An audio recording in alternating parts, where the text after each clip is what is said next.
الحمد لله كفى وسلام على عباده الذين اصطفى أما بعد فقد قال الله تبارك وتعالى وأعوذ بالله من الشيطان الرجيم بسم الله الرحمن الرحيم لقد كان في رسول الله أسوة حسنة وقال تبارك وتعالى قل إن كنتم تحبون الله فاتبعوني يحببكم الله وقال النبي صلى الله عليه وسلم لا يؤمن أحدكم حتى أكون أحب إليه من والده وولده والناس أجمعين صدق الله العظيم وصدق رسوله النبي الكريم ونحن على ذلك من الشاهدين والشاكرين والحمد لله رب العالمين اللهم صل على سيدنا مولانا محمد في أول كلامنا اللهم صل على سيدنا مولانا محمد في أوسط كلامنا اللهم صل على سيدنا مولانا محمد وبارك وسلم في آخر كلامنا کچھ کفر نے فتنے پھیلائے، کچھ ظلم نے شعلے بھڑکائے، سینوں میں عداوت جاگ اٹھی، انسان سے انسان ٹکرائے، پامال کیا، بربادی کیا کمزوروں کو طاقت والوں نے، جب ظلم و ستم حد سے گزرے تشریف محمد لے آئے۔ بزرگوں اور دوستوں، ربیع الاول کا مبارک مہینہ چل رہا ہے۔ ربیع الاول کا مہینہ یوں تو سرکار کی سیرت کے لیے بہت زیادہ مشہور مہینہ ہے، لیکن امت ایک دھوکے میں مبتلا ہے کہ صرف ربیع الاول کے مہینے میں سرکار دو عالم حضرت محمد مصطفیٰ صلی اللہ علیہ وسلم کا تذکرہ کر کے امت چھوڑ دیتی ہے سال کے 12 مہینے تک رسول اللہ کے تذکروں سے اپنے بیانات اور اپنی محفلیں خالی ہوتی ہیں۔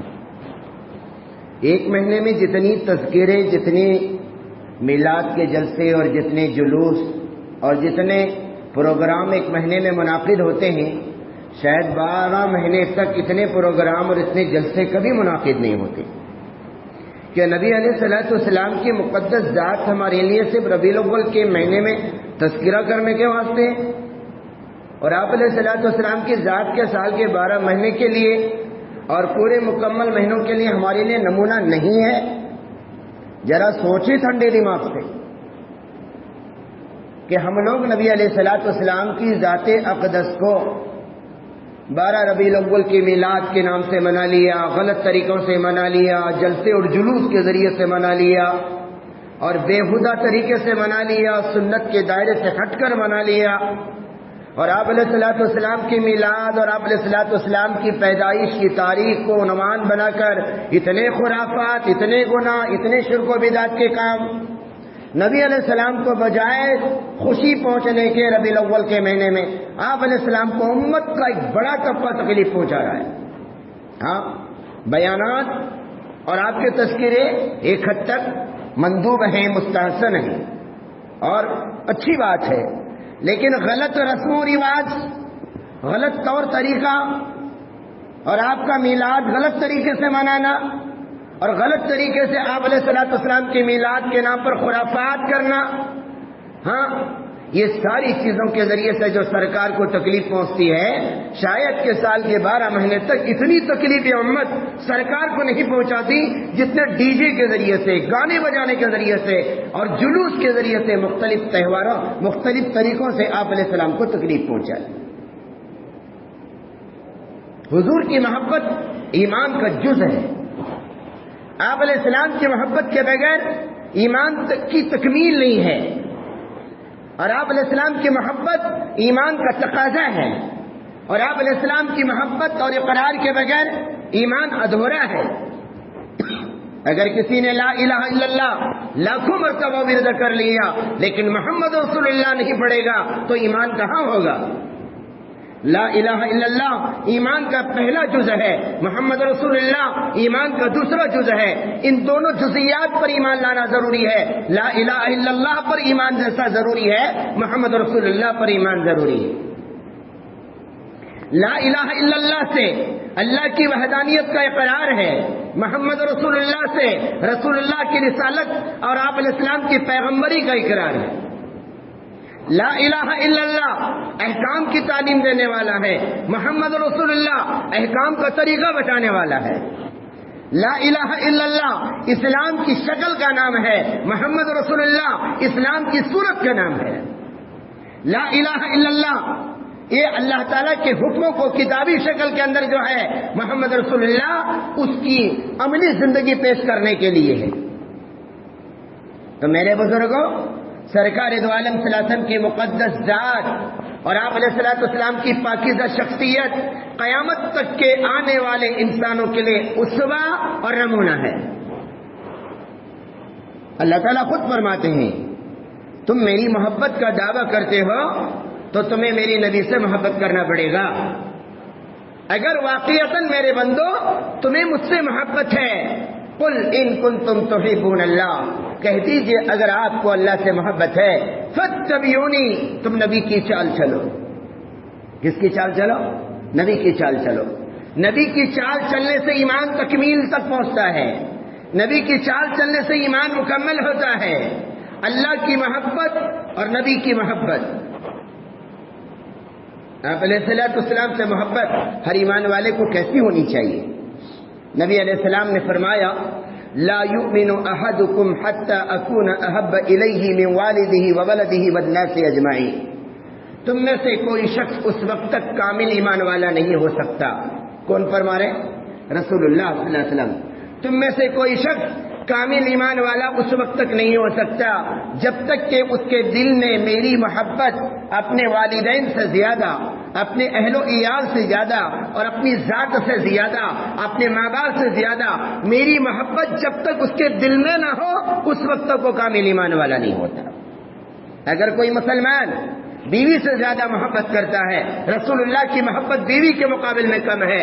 اگر کوئی مسلمان بچوں سے زیادہ محبت کرتا ہے، رسول اللہ کی محبت بچوں کے مقابل میں کم ہے، ماں باپ کے مقابل میں رسول اللہ کی محبت کم ہے، تو کامل ایمان والا نہیں ہو سکتا۔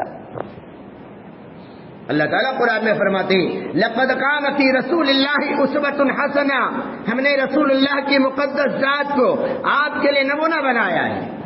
اگر تم آئیڈیل دیکھنا چاہتے ہو تو کوئی کرکٹ پلیئر کو آئیڈیل مت بناؤ، کسی فلمی ایکٹر کو آئیڈیل مت بناؤ، نمونہ مت بناؤ۔ کسی فلمی ایکٹر کے مطابق زندگی گزار رہے ہو، کسی کرکٹ کھلاڑی کے مطابق زندگی گزار رہے ہو، اللہ تعالیٰ فرماتے ہیں اگر تم نمونہ بنانا چاہتے ہو تو رسول اللہ کی ذات کو نمونہ بناؤ۔ رسول اللہ صلی اللہ علیہ وسلم پر ہمارا ایمان ہے، محبت ہے۔ محبت رسول اللہ کے حقوق کو ادا کرنے کا مطالبہ کرتی ہے۔ محبت تجھے آداب محبت سکھاتی ہے، محبت تجھے آداب محبت سکھاتی ہے۔ محبت کرنے کا ایک حق ہوتا ہے، محبت کرنے کا ایک طریقہ ہوتا ہے، محبت کرنے کا ایک انداز ہوتا ہے، محبت کرنے کا ایک دستور ہوتا ہے، محبت کرنے کا ایک آئیڈیل ہوتا ہے۔ محبت کیسے کی جائے؟ دنیا کی ساری محبتیں کیا برابر ہیں؟ کیا محبتیں الگ الگ ہیں؟ ارے بولو نا۔ ایک محبت اللہ سے ہے، ایک محبت رسول اللہ سے ہے، ایک محبت بچوں سے ہے، ایک محبت بہنوں اور بھائیوں سے ہے، ایک محبت ماں باپ سے ہے، ایک محبت بیوی سے۔ کیا بیوی سے جو محبت کرتا ہے وہ محبت اپنے ماں باپ، اپنے ماں سے اور اپنی بہنوں سے کر سکتا ہے؟ ماں اور بہنوں سے محبت کا طریقہ الگ ہے، بیوی سے محبت کا طریقہ الگ ہے، بچوں سے محبت کا طریقہ الگ ہے، اللہ اور اس کے رسول سے محبت کا طریقہ الگ ہے۔ محبت تجھے آداب محبت سکھاتی ہے۔ محبت نبی علیہ السلام سے اگر ہے تو رسول اللہ کے حقوق کو ادا کرنا یہی محبت کا تقاضا ہے۔ رسول اللہ کا ہم پر حق ہے، جیسے بیوی کا ہم پر حق ہے، بچوں کا ہم پر حق ہے، ماں باپ کا ہم پر حق ہے، بھائی بہنوں کا ہم پر حق ہے، رسول اللہ کا حق ہمارے اوپر ہے، اور رسول اللہ کے حق کو ادا کرنا یہی محبت کا تقاضا ہے۔ رسول اللہ کے حقوق کو ادا کرنا یہی محبت کا تقاضا ہے۔ رسول اللہ کے کیا حقوق ہیں؟ سیرت کی کتابوں میں مختلف انداز میں رسول اللہ کے حقوق کو مرتب کیا گیا ہے۔ میں آج آپ لوگوں کے سامنے 10 حقوق بتاتا ہوں نبی علیہ السلام کے، جو میرے اور آپ کے اوپر لازم اور ضروری ہیں۔ 10 حقوق میں آپ کو انہی سیرت کی کتابوں کا خلاصہ، انہی سیرت کی کتابوں میں سے چھانٹ کر میں آپ کے سامنے 10 حقوق بتاتا ہوں۔ اگر یہ 10 حقوق کوئی ادا کر رہا ہے تو سمجھ لو کہ رسول اللہ سے محبت کر رہا ہے۔ محبت تجھے آداب محبت سکھاتی ہے۔ رسول اللہ سے محبت کا دعویٰ ہے، الفاظ کے دائرے میں، الفاظ کے پیچوں میں الجھتے نہیں داتا، الفاظ کے پیچوں میں الجھتے نہیں داتا، غواص کو مطلب ہے گوہر کے نہ صدف سے۔ ہاں، الفاظ اور بیانات اور تقریروں سے محبت جھاڑنا یہ محبت نہیں ہے۔ یہ غواص غوطہ خور جو ہوتا ہے، جو سمندر میں چھلانگ لگانے والا، سیپی لانے کے لیے نہیں جاتا بلکہ موتی لانے کے لیے جاتا ہے۔ غواص کو مطلب ہے گوہر سے، گوہر مانا موتی، نہ کہ صدف سے، سیپی سے۔ تو محبت کی دریا میں اور چھلانگ لگانے والا،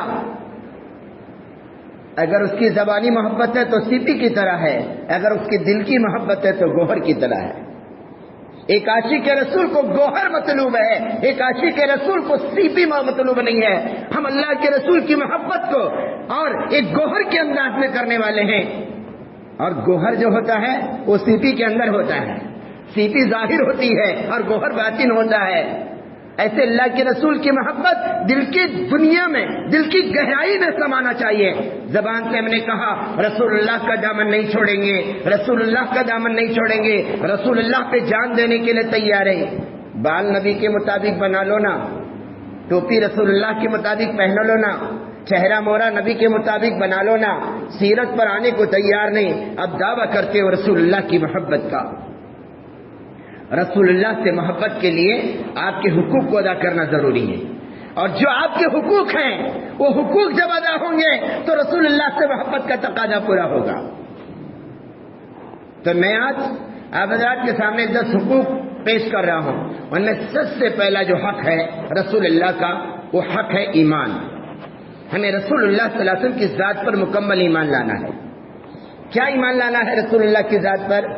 آپ اللہ کے پیغمبر ہیں، آپ اللہ تعالیٰ کے بندے ہیں، بشر ہیں، آپ نور نہیں ہیں بلکہ بشر ہیں۔ بعض لوگ آپ علیہ السلام کو نور کہتے ہیں، حضور نور نہیں ہے، حضور بشر ہے۔ آپ علیہ الصلوۃ والسلام نوری نہیں بلکہ آپ علیہ الصلوۃ والسلام بشر ہیں، عبدہ رسولہ۔ ہمیں اللہ کے رسول پہ ایمان لانا ہے کہ رسول اللہ اللہ کے بندے ہیں، رسول اللہ حاضر نہیں ناظر نہیں، ہر جگہ پہ موجود نہیں، ہر چیز کو دیکھنے والے نہیں۔ آپ علیہ السلام اللہ کے رسول ہیں، اللہ کے پیغمبر ہیں، خاتم النبیین ہیں۔ کیا ہمارا ایمان ہونا چاہیے؟ ارے بولو نا، آخری پیغمبر ہیں، رسول اللہ آخری پیغمبر ہیں۔ آپ کے بعد جو نبوت کا دعویٰ کرے گا وہ دجال ہے، کذاب ہے، جھوٹا ہے، ملعون ہے، واجب القتل ہے۔ ہمارا ایمان ہونا چاہیے رسول اللہ کے بعد کوئی نبوت کا دعویٰ کرے، چاہے گوہر شاہی کی شکل میں ہو، چاہے شکیل بن حنیف کی شکل میں ہو، مرزا غلام احمد قادیانی کی شکل میں ہو، جتنے بھی آج نبوت کے دعوے دار ہیں، رسول اللہ کے بعد جو نبوت کا دعویٰ کرتا ہے، ہمارا حضور کے حقوق میں سب سے پہلا حق یہ ہے کہ اللہ کے رسول سے ہمیں والہانہ محبت ہو کہ نبی علیہ السلام کے بعد کوئی پیغمبر نہیں۔ آپ خاتم النبیین ہیں، آپ بشر ہیں، آپ کیا ہیں؟ بشر ہیں۔ آپ انسانوں کی طرح ایک انسان ہیں، آپ ماں باپ کے بیٹے ہیں، آپ کے بیوی اور بچے ہیں، آپ کھاتے اور پیتے تھے، آپ کوئی فرشتہ نہیں تھے، آپ انسان تھے، کامل الانسان تھے، اور آپ علیہ السلام خاتم النبیین تھے۔ یہ عقیدہ سمجھ میں آیا؟ رسول اللہ صلی اللہ علیہ وسلم کے بارے میں ہمارا کیا ایمان ہونا چاہیے؟ یہ آپ علیہ السلام کا محبت کے لیے پہلا حق ہے۔ اس میں ذرا برابر بھی اگر کمی ہو رہی ہے، اگر کوئی آپ کی محبت میں آپ کو نور مانتا ہے، آج کی محبت میں اگر آپ کو اللہ تبارک ایک غیبی مخلوق مانتا ہے، ہر جگہ پہ نبی علیہ السلام کو حاضر اور ناظر مانتا ہے، تو یہ شرک کا عقیدہ ہوا، یہ کفر کا عقیدہ ہوا، یہ آپ علیہ السلام کے ساتھ صحیح ایمان نہیں ہے۔ دوسرا آپ کا حق جو آپ کی محبت کا تقاضا ہے، آپ کے حقوق جو ہم پر عائد ہوتے ہیں، ان میں سے پہلا حق تو میں نے آپ کو سمجھایا. دوسرا حق محبت. نبی علیہ السلام سے ہمیں ایسی محبت ہو، اپنے ماں باپ سے زیادہ، جیسے میں نے بتایا، اپنے بیوی بچوں سے زیادہ، اپنے خاندان سے زیادہ، اپنی ذات سے زیادہ اور اپنی جان سے زیادہ. ضرورت پڑے تو ہم جان دیں گے رسول اللہ کی محبت پر. بیوی بچوں کو قربان کریں گے رسول اللہ کی محبت پر. ماں باپ کو قربان کریں گے رسول اللہ کی محبت پر. آپ علیہ السلام سے ایسی محبت ہو، ایسی محبت ہو کہ آپ کی محبت سے بڑھ کر کسی مخلوق کی محبت ہمارے دل کے اندر زیادہ نہ ہو. جتنی آپ کی محبت ہونی چاہیے اس سے زیادہ محبت کسی مخلوق کے ساتھ ہماری نہ ہو. رسول اللہ صلی اللہ علیہ وسلم سے کہ حق کی محبت کے حق کا دوسرا تقاضا یہ ہو کہ ہمارے ساری مخلوق، اپنی جان، اپنی اولاد، اپنا مال، اپنی بیوی، اپنے بچے، اپنا خاندان، اپنے رشتے دار، ساری دنیا سے بڑھ کر سب سے زیادہ محبت اگر ہمارے دل میں ہو تو رسول اللہ کی. یہ آپ کی محبت کا دوسرا حق ہے، اور یہ آپ کے حق ادا کرنے کا تقاضا یہ ہے کہ آپ کی محبت دل میں پیدا ہوگی. تیسری بات جو آپ کا حق ہمارے اوپر ہے، اتباع. وہ کیا ہے؟ اتباع. اتباع کا معنی آتا ہے فالو کرنا، پیروی کرنا. جیسے ہے نا، فیس بک کے فالوور ہوتے ہیں، یوٹیوب میں فالوور ہوتے ہیں، کسی چینل کو پسند کرتے ہیں، اور کوئی کہتا ہے کہ مجھے فالو کرو. ارے تجھے کیا فالو کریں؟ ہم فالو کریں گے رسول اللہ کو فالو کریں گے. اتباع کس کی کریں گے؟ رسول اللہ کی اتباع کریں گے. رسول اللہ صلی اللہ علیہ وسلم کی اتباع، آپ کی پیروی، کھانے میں، پینے میں، پہننے میں، اوڑھنے میں، رہنے میں، سہنے میں، زندگی کے ہر طریقے میں، زندگی کے ہر موقع پر، زندگی کے ہر شعبے میں، چاہے ایمانیات کا تقاضا ہو، چاہے عبادات کا تقاضا ہو، چاہے معاملات کا تقاضا ہو، چاہے معاشرت کا تقاضا ہو، زندگی کے ہر شعبے میں ہم کس کو فالو کریں گے؟ ارے بولو نا، اللہ کے رسول کو. ہمارا رہنا سہنا کس کے مطابق ہوگا؟ رسول اللہ کے مطابق. ہمارے معاملات کس کے مطابق ہوں گے؟ رسول اللہ کے مطابق. ہمارا کھانا پینا کس کے مطابق ہوگا؟ رسول اللہ کے مطابق. ہماری شادی بیاہ کس کے مطابق ہوگی؟ رسول اللہ کے مطابق. آج میں اور آپ رسول اللہ صلی اللہ علیہ وسلم سے محبت کا دعویٰ کرتے ہیں، لیکن آپ کے تیسرے حق کو ادا نہیں کر رہے، آپ کو فالو نہیں کرتے. آپ کے فالوور نہیں ہیں ہم کرکٹ کے کھلاڑیوں کے فالوور ہیں. ہم دنیا کے اندر ٹھہر کر پیشاب کرنے والوں کے فالوور ہیں. ہم رسول اللہ کے فالوور نہیں ہیں. ہمارے بال رسول اللہ کے طریقے کے مطابق نہیں، ہمارے کپڑے رسول اللہ کے طریقے کے مطابق نہیں، ہمارا کھانا رسول اللہ کے طریقے کے مطابق نہیں، ہمارا پینا اور سونا رسول اللہ کے طریقے کے مطابق نہیں. اتباع رسول سے ہماری زندگی خالی ہے. تو آپ کے جو حقوق میرے اور آپ کے اوپر عائد ہوتے ہیں ان میں سے تیسرا حق کیا ہے؟ اتباع. اتباع کا معنی فالو کرنا، پیروی کرنا، ان کے نقش قدم پر چلنا. اور اللہ تعالیٰ نے اتباع کے بارے میں فرمایا لقد کان فی رسول اللہ اسوۃ حسنہ. رسول اللہ کی زندگی تمہارے لیے بہترین نمونہ ہے. فالو کرنے کے لیے، چلنے کے واسطے نبی کی زندگی تمہارے لیے بہترین نمونہ ہے. یہ تین حقوق کا تذکرہ میں نے کیا. چوتھا حق جو نبی علیہ الصلوۃ والسلام کا میرے اور آپ کے اوپر ہے، توقیر کا ہے. توقیر کا معنی ادب اور احترام. نبی علیہ السلام کی ذات سے اور آپ کی ذات سے نسبت رکھنے والوں سے ایسے ادب و احترام کا تقاضا ہو کہ اس سے بڑا ادب و احترام ہمارے زندگی میں کسی کے ساتھ نہ ہو. رسول اللہ کے نام کی احترام، رسول اللہ صلی اللہ علیہ وسلم کے ذات کا احترام، رسول اللہ صلی اللہ علیہ وسلم کے کلام کے ساتھ. آپ کا نام زبان پر آ جائے تو بغیر درود کے نام نہ نکلے. آپ کا نام پڑھتے ہی ادب و احترام کا تقاضا ہے کہ درود پڑھے. ماں باپ کی تربیت کا نتیجہ تھا، ایک مسلم اسکول کے اندر ایک چھوٹا سا بچہ سیرت کا بڑا ماہر تھا، بہت زیادہ ماہر تھا. اس کے ماں باپ نے سیرت بہت پڑھایا تھا.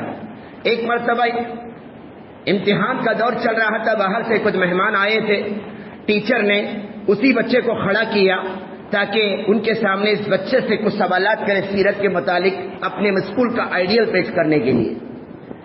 تو ٹیچر نے سارے مہمانوں کے سامنے بچے سے کہا ہمارے پیغمبر کا کیا نام تھا؟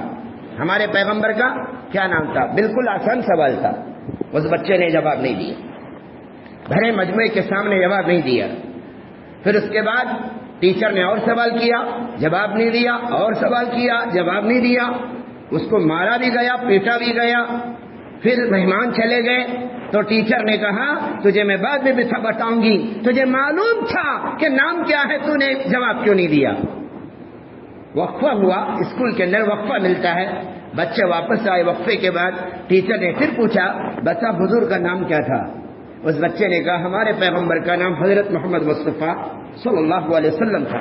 ٹیچر حیران ہو گئی، یہ جواب تو نے پہلے کیوں نہیں دیا؟ اس بچے نے کہا اس وقت میرا وضو نہیں تھا، اس وقت میرا وضو نہیں تھا، اور بغیر وضو کے میرے آقا کا نام زبان پہ لینا میں نے پسند نہیں کیا. اس لیے حالانکہ مسئلہ جائز کا ہے، لیکن اس بچے کے اندر ادب و احترام اتنا تھا کہ جس وقت آپ مجھے سوال کر رہے تھے میں بغیر وضو کے تھا، ابھی جا کے میں وضو کر کے آیا ہوں اور اللہ کے رسول کا نام زبان پہ لے رہا ہوں، تو میں ضروری سمجھتا ہوں کہ وضو کر کے لوں. اسے کہتے ہیں ادب. مار کھا رہا ہے بچہ، مار کھا رہا ہے لیکن جواب نہیں دے رہا ہے، کیوں؟ میرے آقا کا نام بغیر وضو کے نہ لوں. یہ توقیر ہے جو آپ کے حقوق میں سے ہے. حالانکہ مسئلہ تو ہے کہ چلتے پھرتے بھی درود پڑھ سکتے ہیں، وضو اور حالت وضو بغیر حالت وضو میں پڑھ سکتے ہیں، لیکن اصل محبت کا تقاضا یہ ہے جس ذات سے ہم محبت کر رہے ہیں اس کا نام بھی ادب و احترام کے ساتھ لیں. نام لے رہے ہیں تو رسول اللہ کے نام کے ساتھ صلی اللہ علیہ وسلم ضرور پڑھا کریں. یہ محبت کے لیے چوتھا حق ہے. اور آپ کا پانچواں حق جو ہم پر عائد ہوتا ہے، جو محبت کی تکمیل ہے، وہ پانچواں حق ہے درود کی کثرت. نبی علیہ السلام کی سمت پر بے شمار احسانات ہیں، ہے کہ نہیں احسانات؟ ارے لاکھوں کروڑوں ان گنت احسانات ہیں. کیا ہم ان احسانات کا بدلہ درود سے ادا نہیں کر سکتے؟ ان اللہ وملائکتہ یصلون علی النبی یا ایھا الذین آمنوا صلوا علیہ وسلموا تسلیما. پڑھیے درود. اللہم صلی علی سیدنا مولانا محمد وعلی آل سیدنا مولانا محمد مبارک وسلم. جب اللہ خود اپنے پیغمبر پر درود بھیجتا ہے، فرشتوں سے کہہ رہا ہے کہ تم بھی بھیجو، اور اللہ ہم سے کہہ رہے کہ درود بھیجو، تو نبی علیہ السلام پر چلتے پھرتے اٹھتے بیٹھتے ہر حالت میں ہمارے اندر یہ جذبہ ہونا چاہیے کہ روزانہ 500 مرتبہ 1000 مرتبہ ہمارے زبان سے رسول اللہ پہ درود کا تحفہ آپ علیہ السلام کی خدمت میں جائے. آپ علیہ السلام کو ہم درود کا تحفہ بھیجے. ہر پیر اور جمعرات کو بندوں کے اعمال رسول اللہ کی خدمت میں پیش ہوتے ہیں، اور بندوں کے اعمال میں یہ عمل پیش ہوتا ہے کہ فلاں امتی نے کتنی مرتبہ درود پڑھا ہے. کیا ہم نے درود کی کثرت کی ہے؟ ہاں، اللہ کے رسول سے محبت کا تقاضا ہے، لیکن آپ کے حقوق ادا نہیں کر رہے. پانچواں حق میں نے بتایا، آپ کے حقوق کا تقاضا یہ ہے کہ ہم آپ پر کثرت سے درود پڑھیں. چھٹی بات، آپ کا دفاع. آپ علیہ السلام کا دفاع کرنا یہ آپ کا حق ہے.